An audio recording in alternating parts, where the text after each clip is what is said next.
Hello friends and student. आशा करता हूँ आप सब स्वस्थ होंगे और अपने घर पर होंगे। आज मैं आपके लिए लेकर आया हूँ भूगोल 7th क्लास की बुक का चैप्टर 2 हमारी पृथ्वी के अंदर। जैसा कि आप सब जानते हैं कि हमारी पृथ्वी एक गतिशील ग्रह है और इसके अंदर और बाहर लगातार बदलाव होता रहता है। क्या आपने कभी सोचा है कि पृथ्वी के आंतरिक भाग में क्या है, पृथ्वी किन पदार्थों से बनी हुई है? तो आज हम पढ़ेंगे पृथ्वी के आंतरिक भाग के बारे में और सेलों के बारे में और सेल चक्र और इसके उपयोग के बारे में। तो पृथ्वी के आंतरिक भाग, पृथ्वी का जो आंतरिक भाग है, जिस तरह प्याज होती है और प्याज के ऊपर क्या नाम है छिलके लगे होते हैं एक दूसरे के ऊपर, पर कई परतें होती हैं, इसी तरीके से पृथ्वी की भी 3 परतें हैं। कौन कौन सी परतें हैं? एक तो है परपटी, दूसरा है मेंटल और तीसरा है क्रोड। 3 परतें हैं, परपटी, मेंटल और क्रोड। परपटी जो है सबसे ऊपरी परत है। कौन सी परत है? सबसे ऊपरी परत। और महाद्वीपीय सतह में ये 35 किलोमीटर तक है और समुद्री सतह में 5 किलोमीटर तक। इसको इस तरीके से देख सकते हैं। देखो, परपटी है और मेंटल और क्रोड। परपटी, मेंटल और क्रोड। समुद्र में देखो आप, महाद्वीप में, समुद्र में ये महाद्वीप और महाद्वीपीय परपटी के 35 किलोमीटर नीचे है परपटी। ये महासागर और महासागरीय परपटी जो है इसके 5 किलोमीटर नीचे है। आपने चित्र की तरह से समझ लिया होगा कि जो महाद्वीपीय सतह में 35 किलोमीटर है परपटी और समुद्री सतह में 5 किलोमीटर है। और परपटी जो है सिलिका एवं एल्यूमिना से मिलकर बनी है, इसलिए इसको Cl भी कहा जाता है। और महासागरीय परपटी जो है वह सिलिका एवं मैग्नीशियम से मिलकर बनी है, इसलिए इसको सीमा कहा जाता है। अब पढ़ेंगे हम मेंटल के बारे में। मेंटल जो है वह परपटी के ठीक नीचे होता है, जो कि इसकी जो गहराई है वह है 2900 किलोमीटर। और मेंटल के ठीक नीचे है इसकी आंतरिक परत क्रोड। क्रोड की जो त्रिज्या है वह 3500 किलोमीटर है और ये मुख्यतः निकेल और लोहे से मिलकर बना होता है, इसलिए इसको नीफे कहा जाता है, क्योंकि इंग्लिश में लोहे को फेरस भी कहते हैं। और केंद्रीय कोर जो होता है उसका तापमान और दाब बहुत ज़्यादा अधिक होता है। अब हम पढ़ेंगे खनिज के और सेल के बारे में। जो पृथ्वी की परपटी अनेक प्रकार के सेलों से बनी है। किससे बनी है? अनेक प्रकार के सेलों से बनी है। और पृथ्वी की परपटी बनाने वाले खनिज पदार्थ के किसी भी प्राकृतिक पिंड को सेल कहा जाता है। पृथ्वी की परपटी बनाने वाले खनिज पदार्थ के किसी भी प्राकृतिक पिंड को सेल कहा जाता है। और सेल जो है 3 प्रकार की होती हैं। सेल 3 प्रकार की होती हैं। आग्नेय सेल, इसको इंग्लिश में बोलते हैं इग्नियस। अवसादी सेल, इसको बोलते हैं इंग्लिश में सेडिमेंट्री। और कायांतरित सेल, इसको इंग्लिश में बोलते हैं मेटामॉर्फिक।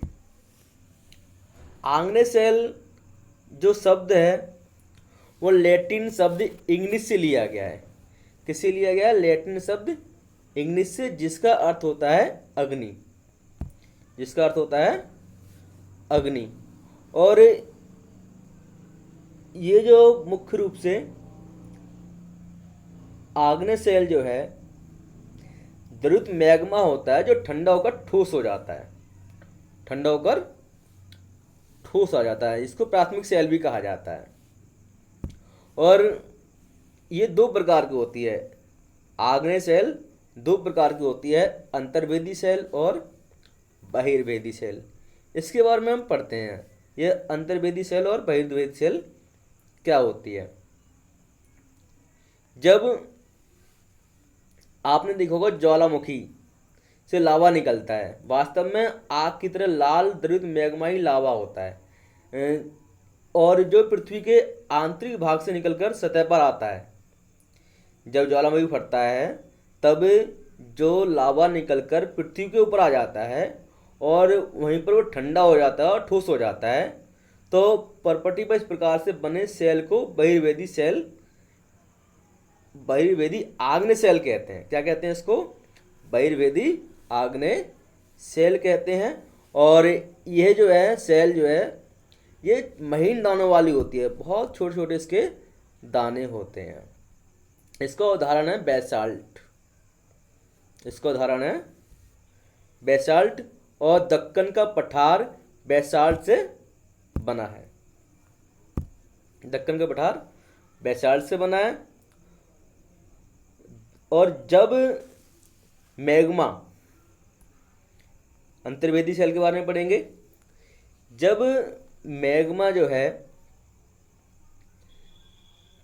अंदर ही, जमीन के अंदर ही, पृथ्वी के अंदर ही ठंडा हो जाता है, भूपर्वटी के अंदर गहराई में ही ठंडा हो जाता है, तो वह ठोस हो जाता है। इसको बोलते हैं अंतर्वेदी आग्नेय सेल। और ये बड़े बड़े दाने होते हैं, क्योंकि धीरे धीरे ठंडे होते हैं, इसलिए दाने जो है इसके बड़े बड़े होते हैं। और इसका उदाहरण है ग्रेनाइट। लेई, मसालों तथा दानों का चूर्ण बनाने के लिए भी जो अपघर्षण बनाए जाते हैं पत्थर के रूप में, वो ग्रेनाइट के ही होते हैं, यानी कि अंतर्वेदी सेल के ही होते हैं। अब आते हैं अवसादी सेल। अवसादी सेल जो है इंग्लिश में इसको सेंटीमेट्री कहा जाता है, और सेंटीमेट्री जो शब्द है वो लैटिन शब्द सेडिमेंटम से बना है, जिसका अर्थ होता है स्थिर, जिसका अर्थ होता है स्थिर। सेल लुढ़ककर, चटककर तथा एक दूसरे से टकरा कर छोटे छोटे टुकड़े में टूट जाती हैं। इन छोटे टुकड़ों को अवसाद कहते हैं।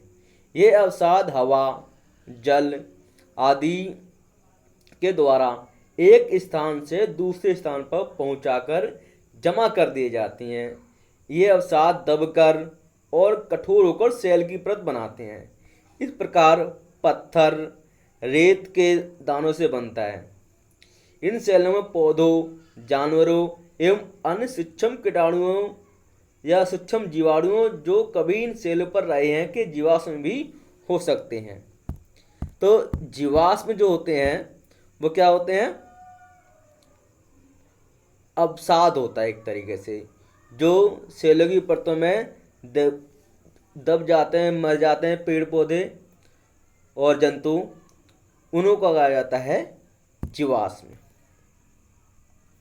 और अवसादी सेल का जो उदाहरण है वो है बलुआ पत्थर, जो रेत के दानों से बनता है। देखो, सेलों की परतों में दबे जो मरे हुए पौधे होते हैं और जंतु होते हैं, उन्हीं को के अवशेषों को जीवाश्म कहा जाता है। तीसरा सेल है कायांतरित सेल। कायांतरित सेल को इंग्लिश में बोलते हैं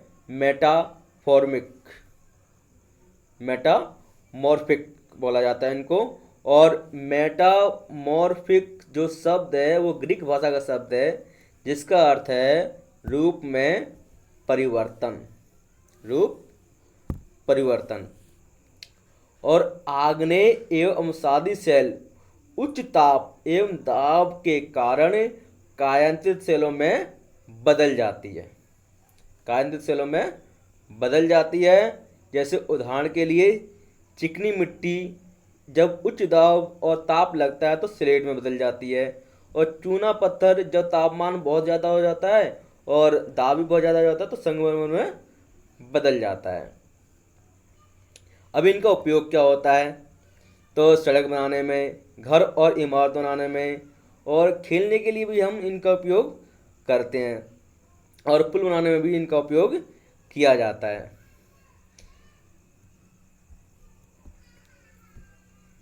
क्योंकि सेल हमारे लिए बहुत ज़रूरी है।